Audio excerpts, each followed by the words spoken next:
Guys, welcome to the vlog. Welcome to my vlog. So ngayon pala guys, hindi ko sama yung dalawa dahil alam naman ninyo yung nangyari, diba? Ayaw talaga ng dish ko. Sobrang pang. Alam mo ba? Ayaw ko sa kanya dahil sabi niya, Versi, pumunta ka naman dito. Sabi ko, oo, hindi ko alam kung kailan kami uuwi. Diba sabi ko sa kanya ganun.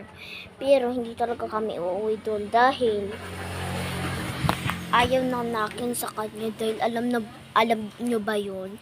Sobrang arte niya. Feeling naman rich niya. Sabi pa niya, i-prank daw namin yung kapatid ko. Hoy! Kapatid ko yun. Hindi ko yan taga-linis ng konsyensya ko. Hoy! Tumigil ka. At isa pa, may nakita rin ako sa TikTok kanina na yung best friend lang pala yung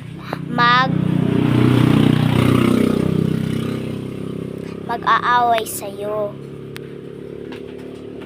Totoo naman talaga eh.